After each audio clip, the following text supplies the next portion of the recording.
buenos días, República Dominicana. Como siempre, agradecido de su sintonía los domingos a esta hora de la mañana. Doctor, buenos días. Buenos días, hermano. ¿Cómo se siente? Bien, doctor. Viendo que esta semana el país ha sido estremecido por la operación Calamar, que involucra a dos miembros del comité político del PLD, 3 exministros, uno de ellos ex candidato presidencial, y eso parece que va a cambiar el escenario político. Ese es un tema que estaremos analizando hoy. Además, el informe del Departamento de Estado analizando la corrupción en República Dominicana, que está interesantísimo, ¿verdad? Que le da un poco, deja caer un poco el tema haitiano, que es fundamental para nosotros. Eso es lo que a ellos les interesa, nada más. Sí, así es. Lo único que les interesa. Así es. Y la cumbre iberoamericana de jefes de Estado y de Gobierno que se efectúa aquí en República Dominicana. Así es. Nos vamos a la semana 360, regresamos con el desarrollo del programa. No se mueva. ¿Qué tal, amigos? Bienvenidos sean todos ustedes a este resumen informativo Semana 360. Los cambios acelerados y constantes experimentados en los últimos años y los sucesos imprevistos como la pandemia y la guerra entre Rusia y Ucrania han provocado la urgente necesidad de asumir un pacto para lograr un incremento en el comercio interregional, así como para desarrollar cadenas de suministros más resilientes y fluidas, advirtió la vicepresidenta de la República, Raquel Peña. La funcionaria aprovechó para hacer la observación mientras pronunciaba las palabras inaugurales del 14º Encuentro Empresarial Iberoamericano, en el que participan más de 1.500 personas de 22 países en el marco de la Cumbre Iberoamericana de Jefes y Jefas de Estado y de Gobierno. El 14º Encuentro Empresarial Iberoamericano comenzó oficialmente la tarde del jueves con recomendaciones y observaciones críticas sobre un tema neurálgico como la innovación empresarial. Entre esas observaciones hechas en un primer panel se destaca que el riesgo más grande que tiene una empresa es no innovar. La sequía sigue golpeando con intensidad la producción de agua del acueducto de Barrera de Salinidad, que opera a un 50% de su capacidad con tendencia a la baja, debido a la dramática reducción del caudal de los ríos Osama y Yabacao, de 4 metros cúbicos por segundo que se produce el sistema para una población superior al 1.000.000 de habitantes. En la actualidad solo está procesando 2, por lo que solo están en funcionamiento 3 de las 6 bombas existentes. Cada bomba tiene capacidad para colocar en el sistema 667 litros por segundo.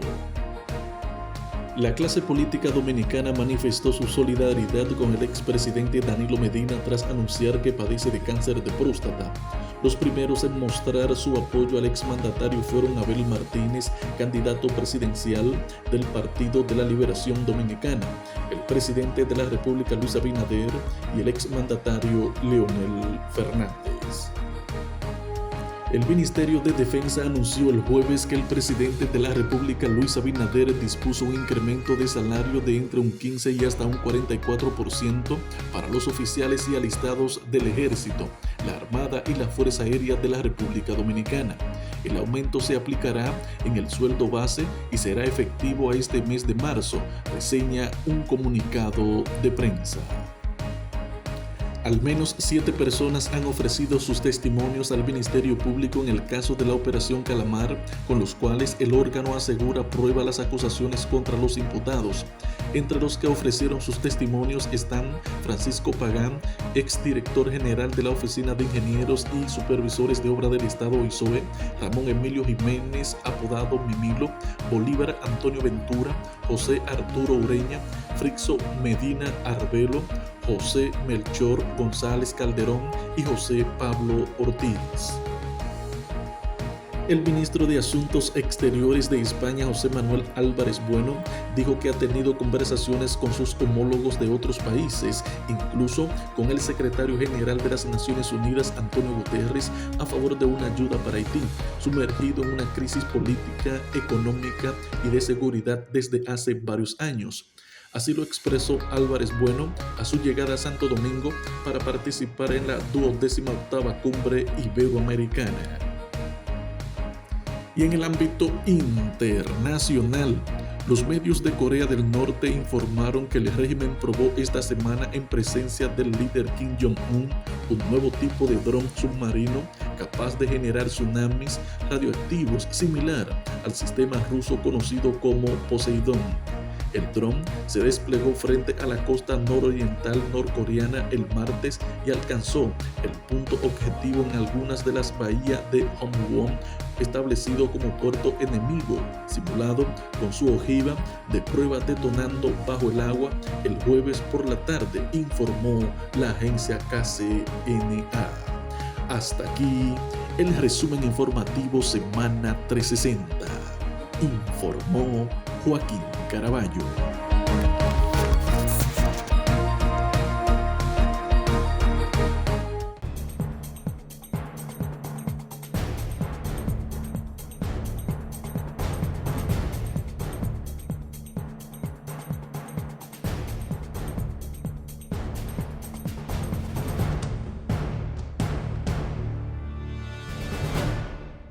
Bueno, nosotros iniciamos esta semana, doctor, con la Operación Calamar. Es otra de las operaciones que ha lanzado el Ministerio Público en su plan de lucha contra la corrupción y persecución a exfuncionarios del pasado gobierno.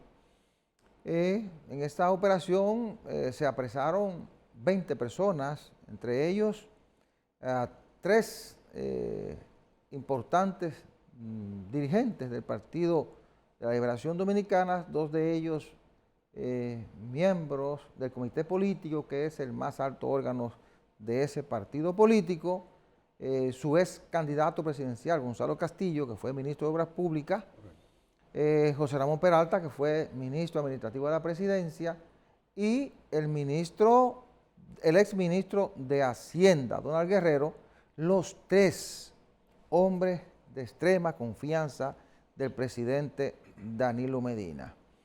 Según el Ministerio Público, lo que dio a conocer al momento de solicitar al juez que le autorizara los allanamientos, presentó una estructura de asociación de malhechores, distracción de fondos públicos, por 19 mil millones de pesos.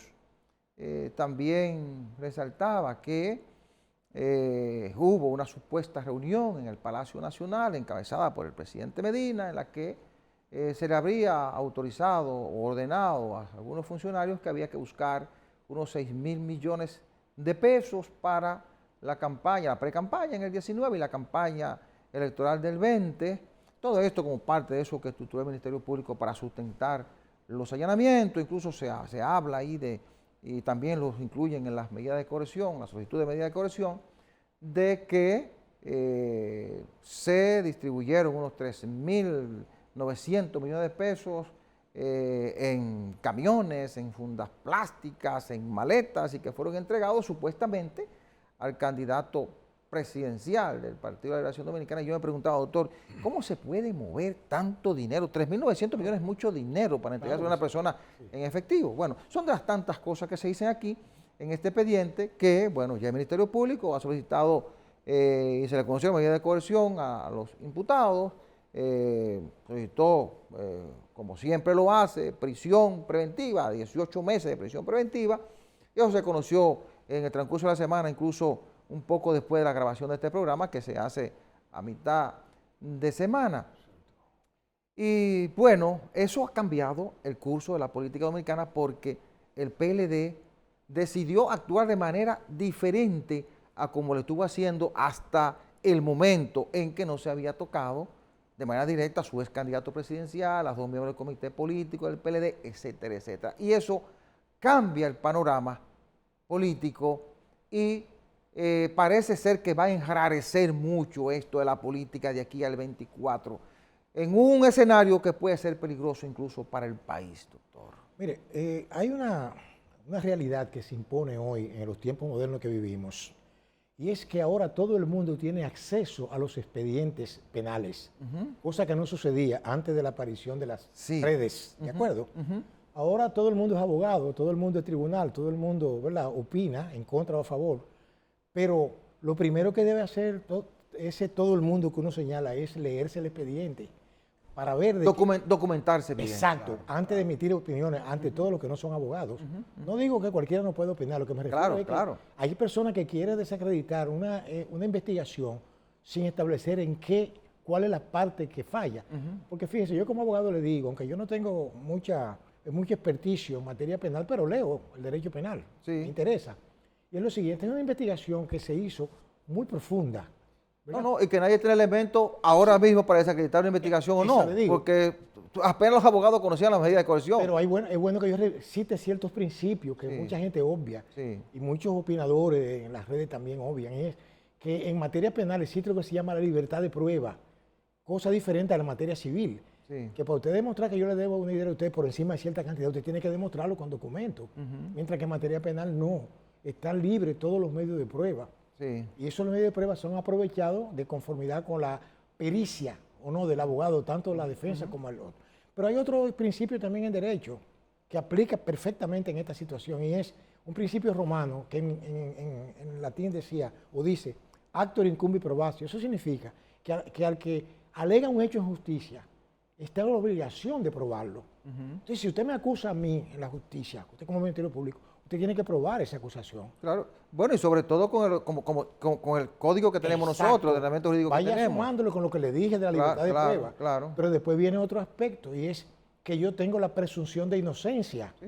Pero hasta que me prueben contrario. Es decir, que si a mí me prueban que yo tengo relación con ese ilícito, entonces yo tengo el derecho a lo que se llama reus incipiente fic actor, es decir, hacer la prueba en contrario.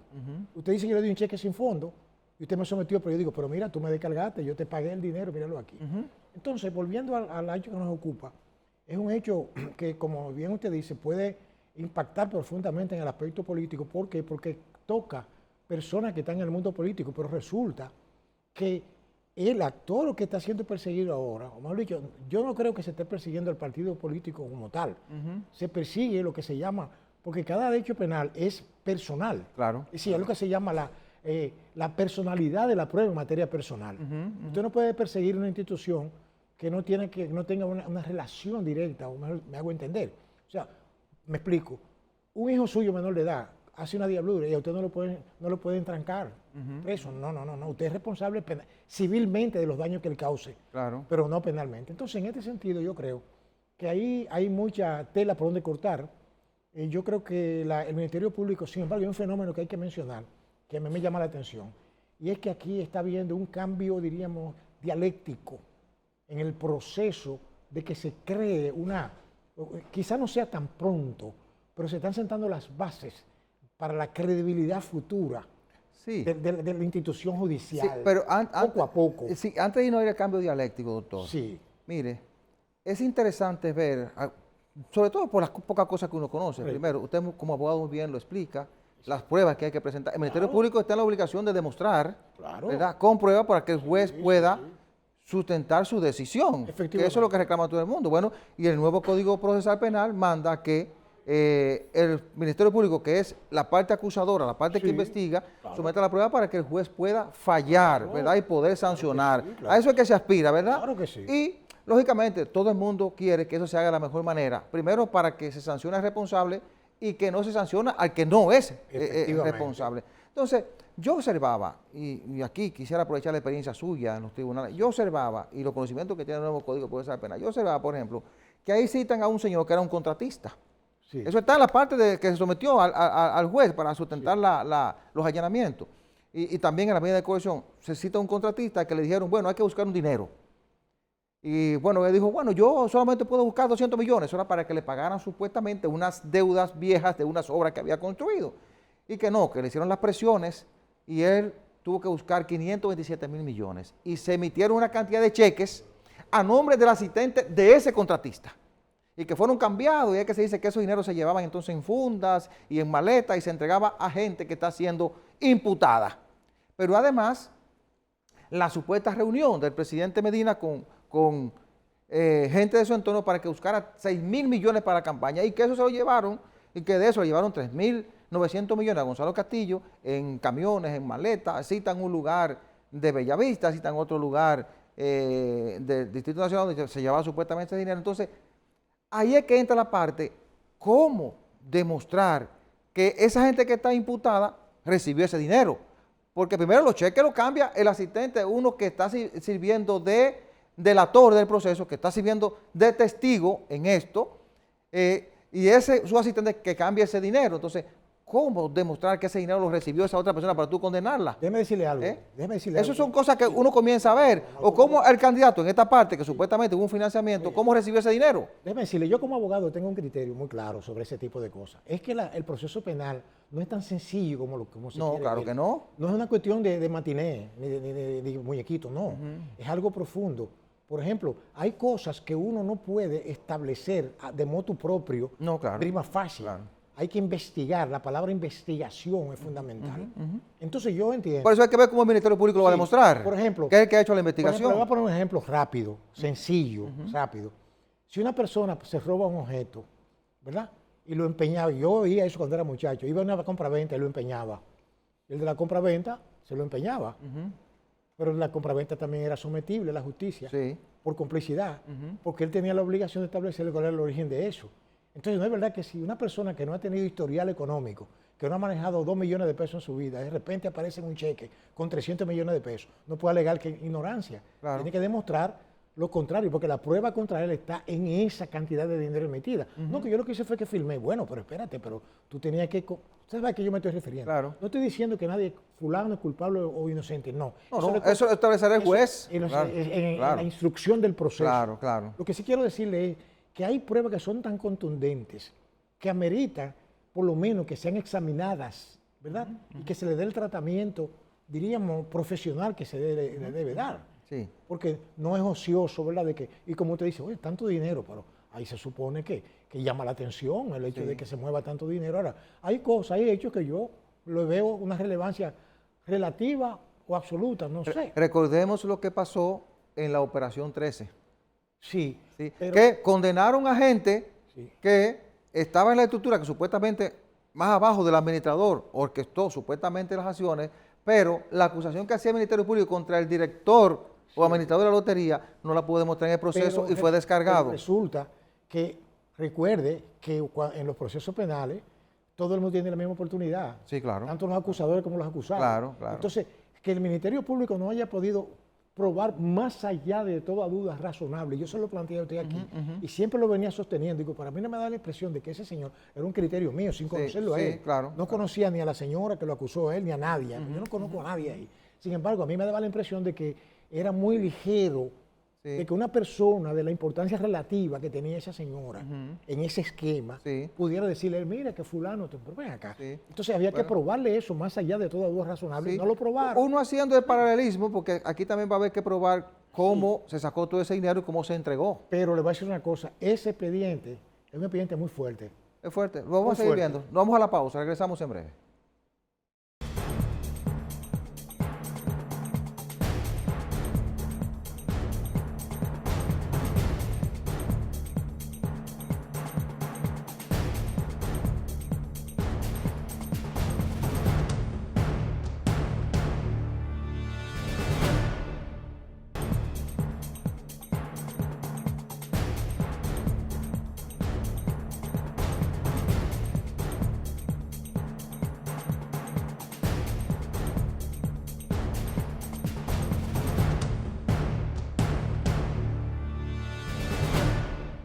Gracias por continuar con nosotros. Permítanme recordarles que Farmacia Patricio es la principal red de farmacia en Santo Domingo Este. Tiene su sede principal en la Avenida Venezuela número 75. Sucursales en la Avenida de España, próximo a las Américas, en la autopista de San Isidro, frente al periódico Diario Libre, en la Avenida Ecológica y en Ciudad Juan Bosch. Farmacia Patricio, calidad y buenos precios. 809-592-1100. Bueno, doctor, el PLD, que conoce la gravedad de este asunto, ha decidido no quedarse de brazos cruzados.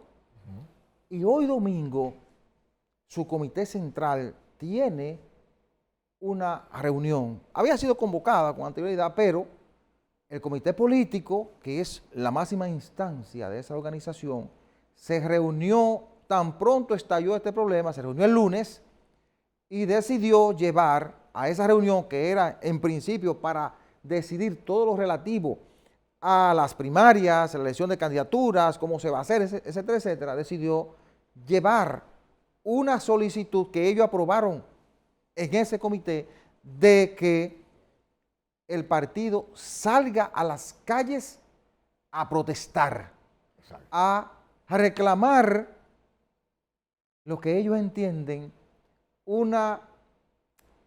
a rechazar, mejor dicho, una acción que ellos entienden que es política para destruir esa organización. Sí. Y la primera acción que salió de ahí, sin que se planificara a alta instancia, porque todavía estaban reunidos, fue que esa gente, los miembros y simpatizantes que llegaron ahí mientras el comité político estaba reunido, se fueron frente al Palacio de Justicia a protestar y se armó una gran trifulca que rompieron los cristales, pero también hubo protestas en diferentes provincias y municipios del país. Y esto es lo que me lleva a mí a la preocupación de que, aunque es cierto que el gobierno y el presidente Luis Abinader tienen el compromiso de la lucha contra la corrupción y la impunidad, porque sobre esa base llegó al poder, el hecho de que un partido con el nivel de fuerza que tiene, el tiempo que gobernó, las estructuras que tiene en el país, decida ir a las calles a protestar, es peligroso para la estabilidad política y social del país. Yo diría que es peligroso, doctor. Yo diría que es más peligroso para el mismo PLD. Sí. No, para todo el mundo. No, pero ante todo, sí, déjame sí. aclararle, de que yo como ciudadano, ya con la edad que tengo y lo que yo he visto en este país, o sea, ¿cómo se explica que un partido, de la importancia de ese partido, que duró tantos años en el poder, que manejó tantas instancias en este país, ¿cómo le diría yo? Haga un aspecto, o sea, propicie un aspecto de una especie de turba, porque lo que yo vi en las, ¿cómo le diría yo? En las imágenes, ¿verdad? Públicas, porque yo no estoy hablando de lo que yo vi personalmente ahí, sino que vi una turba. No, esa no es la forma, digo, creo yo, de reclamar cosas. Me parece a mí que hay aspectos institucionales que pueden ser agotados. No, una turba, eso no es justificable. Claro, eso le iba a decir. Ninguna es justificable. Exacto, claro que no. Claro. Y menos personalidades como el caso del ex vicepresidente Jaime David Fernández, que yo sentí temor cuando lo vi a él en ese turbamulta. Sí. Pudo haber tenido un problema de un loco que viniera y le hiciera un daño a él, y de repente, dígame usted, ¿qué hubiera pasado ahí? Sí. Pues una falta, diría yo, de tacto, hacer una cosa así. Yo creo que se puede protestar, y de hecho, no estoy diciendo que ellos se queden con los brazos cruzados, pero ese descruce de brazos implica procedimientos. Claro. Por ejemplo, ellos no tienen que buscar, a mi modo de ver, nada. Se lo dice un viejo habitante del Palacio de Justicia de Ciudad Nueva. Yo desde que empecé a ejercer mi profesión hace más de 40 años, era metido ahí. Ahí no tienen que buscar nada. No, eso estamos claros. Tienen que buscar era a la Procuraduría. Ahí lo que había era una presión mediática, eso estamos claros. Entonces, lo cual, para mí, no le va a resultar en ningún beneficio a ellos, porque eso implica un desacato a la justicia, un desacato al proceso judicial. Usted me está entendiendo. Yo entiendo la reacción a Pirato, como dicen en el latín, pero también entiendo de que la cordura debe ir a los cerebros más tranquilos de ese partido, a la clase pensante que la hay en ese partido, de gente con la suficiente frialdad y la madurez para saber que eso fue un verdadero disparate, que no es que no se movilicen, que pidan y esto, está bien, porque yo recuerdo que le había dicho a usted que si se tocaran aquí los casos de corrupción tan emblemáticos que ha habido en este país, las bases del Estado podrían temblar. Recuérdese con el caso de Brecht, que no, si eso se hubiera removido ahí. No, se van todos los partidos. Hasta el gobierno. Se van todos, claro. Como sucedió en otros países. Sí. Yo le mencioné a usted Perú, que hasta hubo presidentes que se dieron un tiro, y otros que fueron con una esposa, bajaron de palacio a la cárcel. Por Dios, o sea que... Pero lo que sí es cierto, doctor, es que, mire, todos estamos de acuerdo, con que la corrupción hay que combatirla. Yo estoy totalmente en desacuerdo que a usted lo pongan a administrar 100 millones de pesos del Estado y que usted se robe 50, o se robe 20, o que lo meta en una campaña. Yo estoy totalmente en desacuerdo de eso. Ahora, en la lucha contra la corrupción, no se debe dar ningún tipo de señal que la gente sospeche que usted pueda ser selectivo, que es lo que está reclamando el PLD. Bueno. Entonces, en eso, y el presidente Abinader y el gobierno deben ser cuidadosos.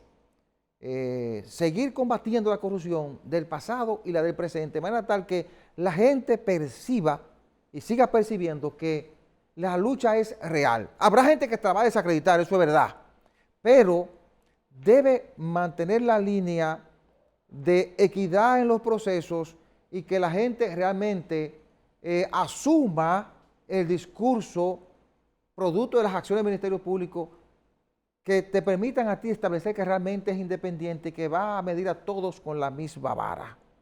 Ahora, nada justifica, doctor, que alguien que haya cometido un acto de corrupción, usted quiera impedir su proceso protestando en las calles, si lógicamente lo cometió. Ahora, y ese es un asunto que debe establecerse en la justicia. Ahora, usted y yo pensamos de una forma, pero en los partidos se manejan otras situaciones. Mire, el objetivo... Y ahí es que es la peligrosidad de todo esto. Claro, porque a nosotros nos ha costado mucho.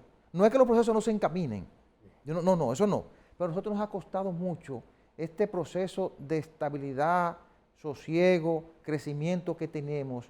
Y eso hay que cuidarlo llevando los procesos como se debe, sin que la gente perciba que tú estás buscando, no estoy diciendo que aquí se esté buscando un objetivo político, sin que la gente lo perciba, sino que la gente, y ahí sí se fortalece el país, diga, mira, se está persiguiendo la corrupción y en un tiempo, como se están haciendo las cosas diferentes, el país va a cambiar. A eso es que aspiramos todos. Permítame desarrollar esta idea, por favor. Permítame desarrollarla. Mire, obviamente, lo que usted dice tiene mucha lógica y mucha razón, pero hay una situación y es la siguiente. O sea, si usted me habla de que hay una independencia, cuando se dice Poder Judicial, realmente no es el Poder Judicial, es el Ministerio Público. Mucha gente confunde el término. Si el Ministerio Público puede actuar independientemente, y uno de los principios del Ministerio Público, mucho antes de toda esta alaraca política, es precisamente la independencia, la autonomía, la independencia. El Ministerio Público es el que decide qué es lo que va a hacer. Entonces, ahora yo veo que todo el mundo dice, no, porque eso lo está manejando el gobierno. Bueno, es que eso se puede, usted puede decir todo lo que usted quiera, pero es que yo entiendo que el Ministerio Público no se le puede trazar pautas. O sea, si el Ministerio Público es independiente desde el punto de vista de su propia naturaleza, me hago entender, decide qué va a hacer con el proceso judicial, cómo va a investigar, cuándo lo va a hacer. ¿Verdad? Ahora, eso no significa que no persiga a este, a cual o al otro. Lo que pasa es que habrá lugar para tal o cual cosa. Pero déjeme concluir la idea aquí. Es que la idea que yo veo ahí es que nunca vamos a empezar, porque estamos pensando, digo, bueno, como a mí me están sometiendo porque yo robé aparentemente, pero aquel robó y no lo someten. Bueno, pero espérate, es que hay una situación. Eso sabrá el Ministerio Público qué hará, porque hay libertad. Ahora mismo cualquiera puede someter, cualquier persona, según los nuevos textos que tenemos aquí, las nuevas redacciones, cualquier persona puede presentar una querella contra alguien. Digo, usted lo sabe, claro, que es así. Claro. Hasta con cualquier funcionario, digo yo. Obviamente, nunca va a estar fuera de la influencia política, eso lo sabemos. Porque a veces hasta los jueces, para tomar una decisión, ellos chequean muy bien el impacto que puede tener una decisión de ellos y le buscan como una especie de bajadero. ¿Usted sabe a qué me refiero? Sí. Eso no hay una cuestión perfecta 100%, pero algo se está haciendo. Creo que usted me está entendiendo. Por lo menos se remueven las bases de la impunidad, que es lo que la gente siempre ha percibido aquí. Entonces, por eso decían los franceses, la impunidad es una invitación al crimen. Claro. Por eso decían ellos. ¿Usted cómo? Por eso quería decirle y nosotros nos hemos expresado siempre en contra de lo que es la corrupción y la impunidad. Exacto. Eso es así. Pero lo importante en todo esto es que nosotros tenemos una estructura judicial. Pero claro que sí. Hay todo un procedimiento que se sigue que permite, primero, al Ministerio Público, que es el brazo persecutor, acusarte, pero los jueces, que son terceros imparciales, son los que deciden si tú eres inocente o no, y en función de las pruebas que le somete el Ministerio Público. Para eso es que estamos los abogados, para defender. Claro. Y ahí es que está el desafío del Ministerio Público. Pero mire, estructurar bien sus expedientes de manera tal que el juez, cuando lo reciba, pueda sancionar o no, o decir al Ministerio Público, no, usted está equivocado, usted acusó, pero usted no sometió las pruebas suficientes. Yo puedo decirle a usted, así de modo ejemplo rápido, que yo participé en casos, por ejemplo, yo era parte, ¿verdad? Así que había varios abogados que se perdieron en primer y en segundo grado, es decir, condenaron a la persona, pero en la Suprema establecieron que hubo una mala aplicación de la ley en tal o cual punto, cosa que no se veía en primer y segundo grado, y fue anulado el juicio. Creo que usted me está siguiendo. Y por eso existe la anulación de un proceso, si se ha fallado. Por eso la importancia de esos niveles de jurisdicción que tenemos. Pero esa jurisdicción tiene que hacer su trabajo, no puede que el público no puede dirigir No, claro que no. No lo puede Y el hacer. primer trabajo debe hacerlo el Ministerio Público. Claro. Ahora, con el nuevo ordenamiento que tenemos, Sí, con ese sí, Código sí, Penal, sí, es el sí. Ministerio Público. Pero Claro que sí. ojalá que este proceso se pueda llevar con toda la profesionalidad posible, que sea despejado de todos los intereses políticos, de manera tal que no sea viciado y que el Ministerio Público que está acusando pueda someter las pruebas del lugar para que los jueces puedan decidir de la mejor manera posible. Que yo creo que eso es lo que manda la justicia dominicana. Por lo que yo he visto en las redes, las pruebas están ahí ya. Bueno, Sí, imagínese. bueno, en las redes no, hombre, doctor. Digo, no, estoy hablando del expediente. No, el expediente no está todavía. Pero bueno, porque en las redes la gente, lo que pasa es que la gente todavía no tiene documento completo. Pero perdón, está bien, por eso se pide la coerción, pero usted Sí. tiene que pedir, por ejemplo, para usted pedir una coerción, usted tiene que tener un indicio. Sí, lo que pasa es que, como usted bien decía al principio del comentario, a veces es muy ligero. Ni los mismos jueces, abogados que van a defender a los imputados tienen los elementos suficientes para emitir juicio a fondo. Claro, El Ministerio Público sí dijo efectivamente. que tiene Por eso 1.300 elementos de por eso prueba. requiere tiempo Bueno, para por eso estudiarlo, es que claro. digo, ojalá que eso sea suficiente para que Exactamente. cuando el juez decida, después no le echemos la culpa a los jueces. Nos vamos a la pausa. Exacto.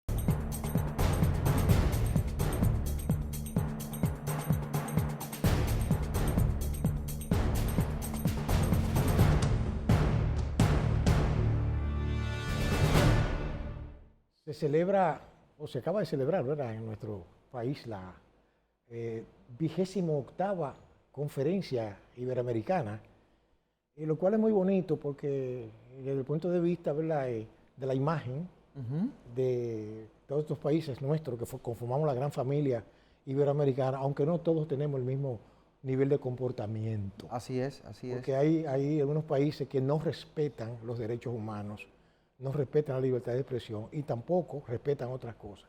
Pero eso es problema de cada cual, ¿verdad? Es un asunto de la incumbencia de cada cual.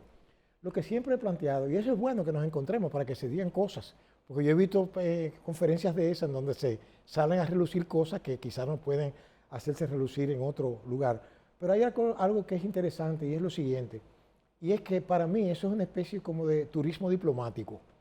Porque no se toman decisiones que obliguen a nadie, ¿usted comprende? Ahí cada estado es independiente, cada estado tiene su propia estructura, diríamos, institucional. Sí. Hay cosas que son válidas en uno, en otros no. Eso es la idiosincrasia política de Claro. cada cual. Pero hay una cosa también que yo observé que es importante. A mí me gustaría, dado el caos que se maneja en una ciudad como Santo Domingo, el Distrito Nacional, que está completamente ocupada por los vehículos, que está totalmente un tapón. La ciudad de Santo Domingo es un verdadero tapón. Yo creo que eso debería, cualquier, diríamos, instancia de esa categoría, debería celebrarse en lugares como Punta Cana, usted comprende, lugares como Puerto Plata, que tienen todas las facilidades, toda la infraestructura, ¿cómo le diría yo?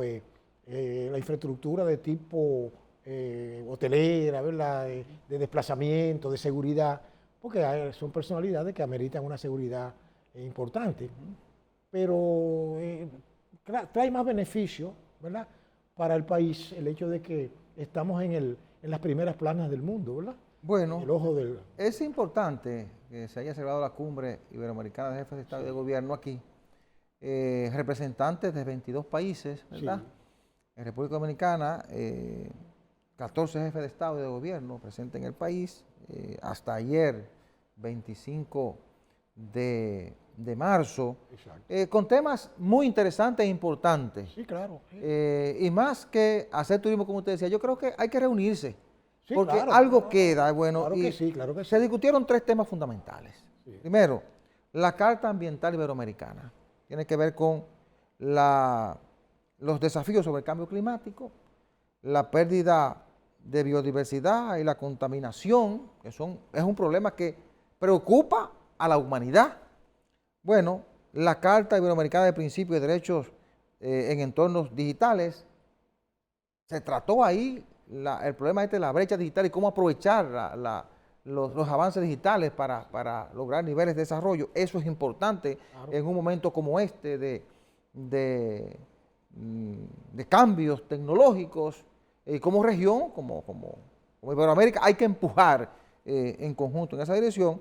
Y la carta sobre la ruta crítica de seguridad alimentaria en Iberoamérica.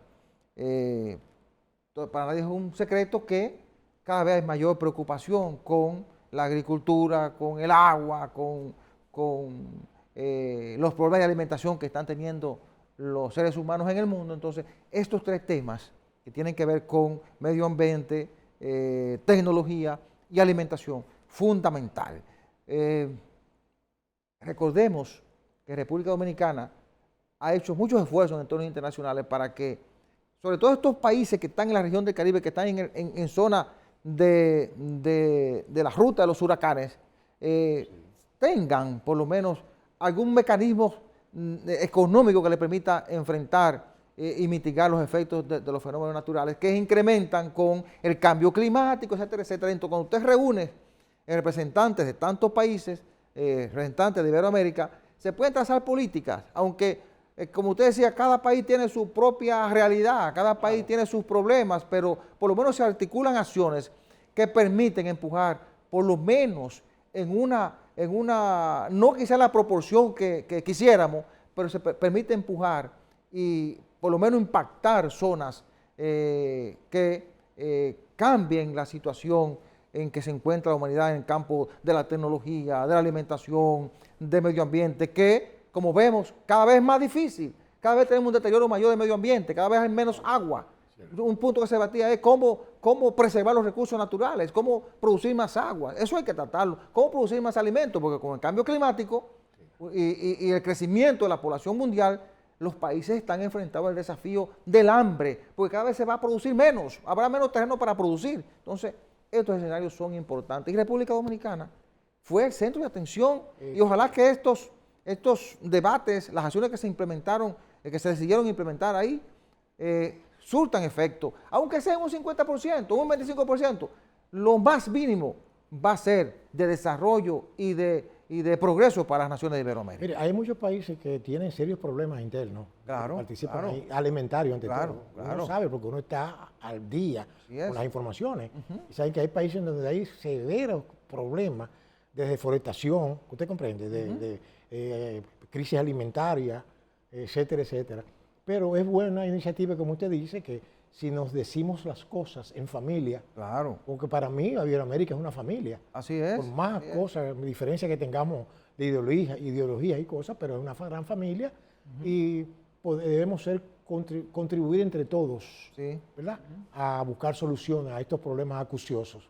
Pero yo creo que es más positiva que otra, la presencia de esos grupos. El tema haitiano, que es un tema que nos preocupa y que afecta también a buena parte de Iberoamérica, por las migraciones y el hecho de que uno de sus países, ¿verdad?, está viviendo una situación muy crítica, no estuvo como parte de la agenda oficial, pero el gobierno no desaprovecha ningún escenario para introducir el tema y para buscar, qué sé yo, el apoyo de esa comunidad internacional en la crisis haitiana, sobre todo convencido de que la solución a la crisis haitiana contribuirá de manera muy significativa a bajar la presión en el país, porque por la particularidad de ser un país fronterizo con Haití, somos los que sufrimos la mayor presión migratoria en la región. Eso es correcto. Yo creo que sí, que el tema, bueno, el gobierno sigue insistiendo en eso, sabiendo que la solución está fuera de aquí.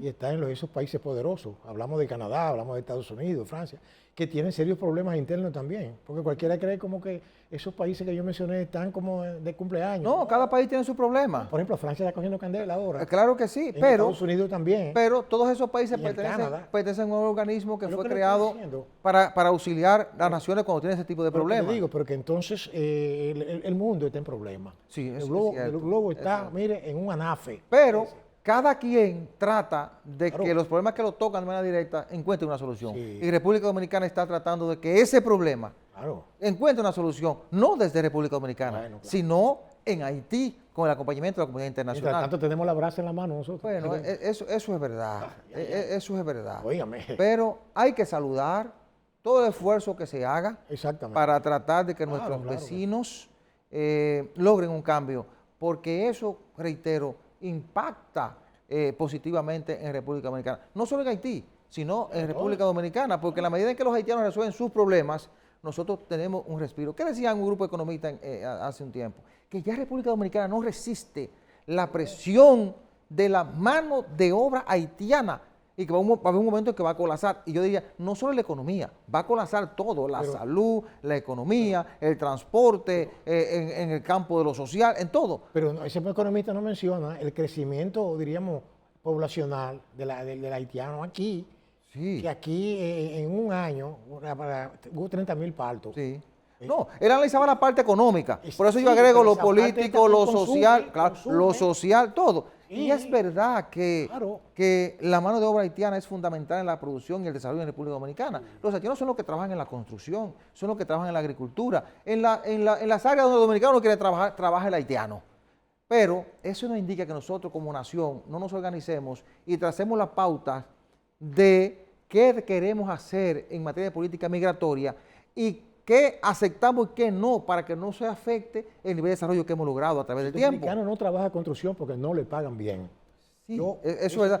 nadie me saca de Hay ahí. todo un debate que hay que darse. Nadie me saca de Hay eso. todo un debate No que hay le que darse. pagan y al haitiano le pagan menos. Y el haitiano se está empoderando en eso también. Que ellos saben lo que están buscando y buscan y por aquí. O sea que es por eso. Porque no es verdad que yo voy a coger una hierba a Puerto Rico a trabajar construcción ahí ilegal. A ganarme, por ejemplo, una cantidad de... Pero no lo asegure tan así, que hay gente que aquí no está tan mal y vende una casa y toma una serie de medidas Sí. y se va Pero lo que le de estoy manera diciendo- ilegal a Estados Unidos. Exactamente, porque hay una ilusión de con que el va a dólar, resolver allá una ilusión y que va a resolver que rápido. Los dólares se encuentran en Sí, las cunetas. sí, No es así. pero si usted habla con constructores y habla con productores agrícolas, se va a dar cuenta que la mano de obra se paga casi igual a los dominicanos y Pero eso haitianos. nunca sucedió aquí. Aquí la mano de obra siempre fue dominicana. En el Pero- pasado, exacto, muy escasa. Pero es un tema que hay que revisar. Claro. Que hay que revisar. Y eso deberán verlo las autoridades del área responsable en el Estado Claro. con el sector empresarial, que es el que contrata mayor parte de indocumentados Lo que en pasa es que República ellos se Dominicana. beneficiaron, se lucraron, ¿verdad? Y crearon ese problema que ahora tienen la mano puesta aquí arriba en la cabeza. Así es. Nos vamos a la pausa. Regresamos en unos minutos.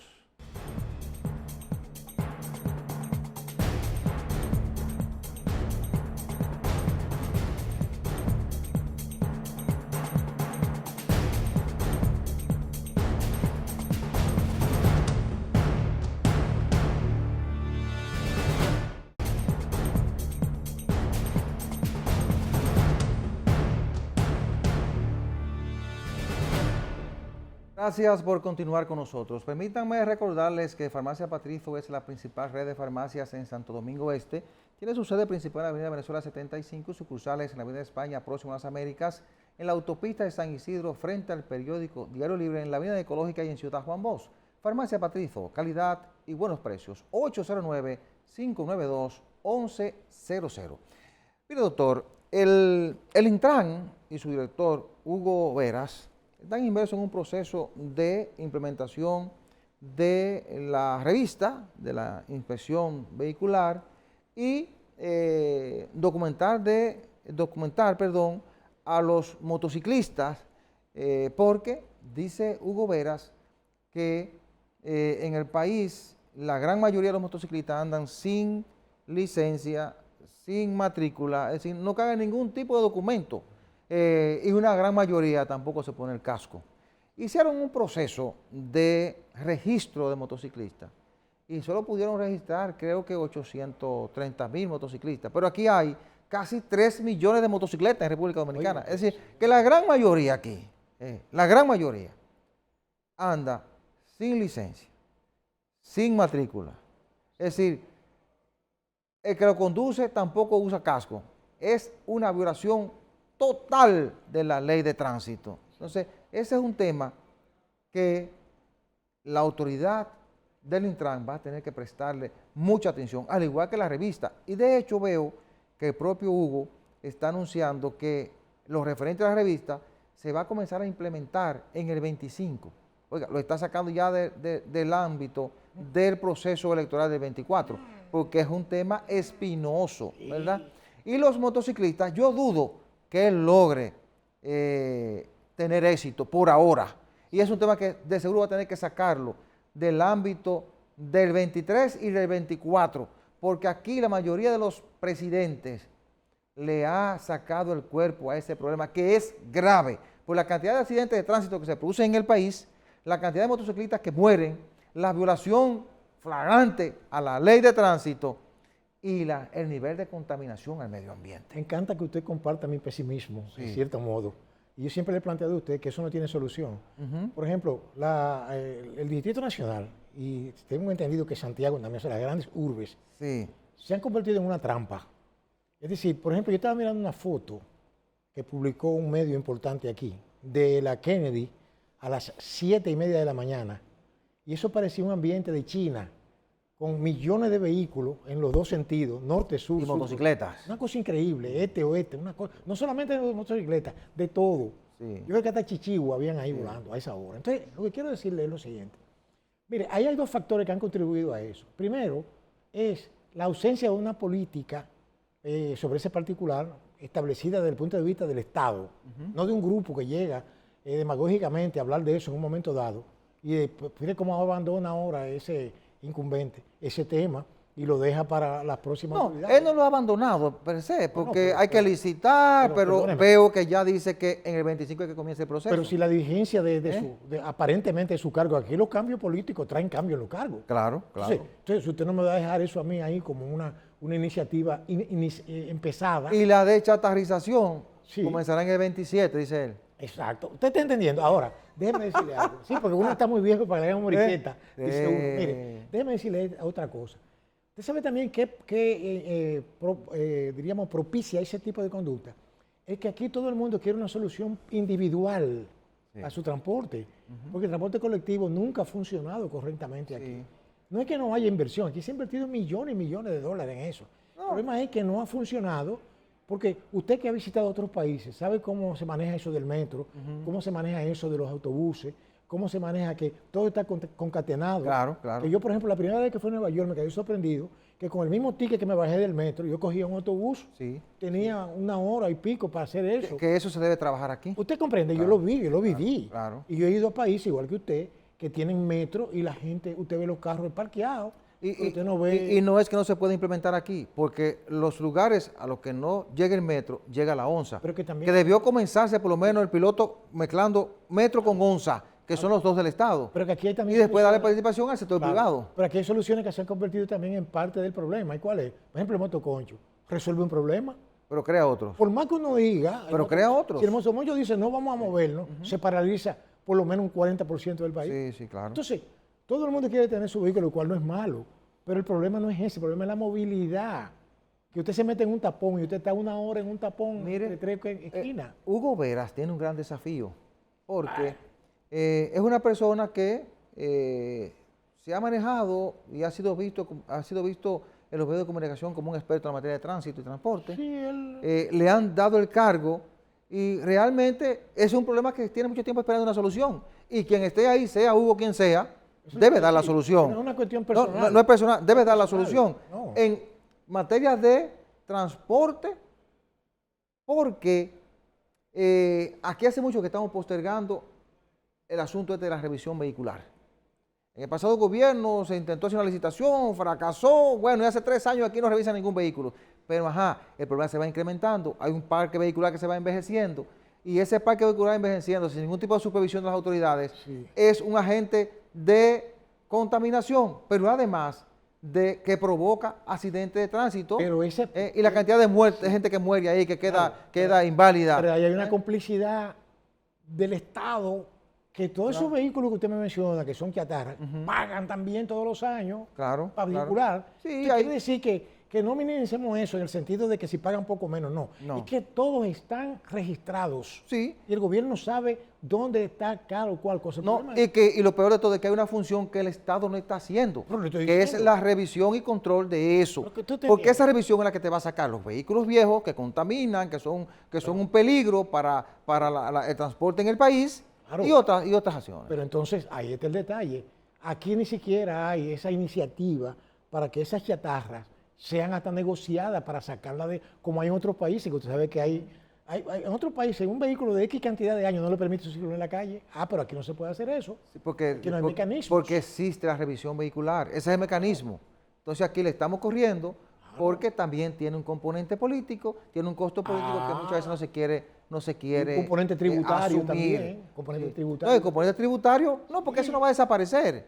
No va a desaparecer porque vendrá, te la cambiarán, te van a comprar otro vehículo. Lo importante es que se haga la supervisión, se haga la revisión, el que tenga que salir que salga y cuando esté en condiciones que entre, Sí, pero que se haga y que los motociclistas que hemos demostrado que son casi el 60% del parque vehicular, los motores son casi el 60% del parque vehicular, se sometan a un proceso riguroso igual que los demás automóviles. mire, rápidamente le Y diré que se le someta al régimen de la ley a los motociclistas. rápidamente le diré esto. Otro factor que es demoledor, que ha contribuido a eso, es lo siguiente.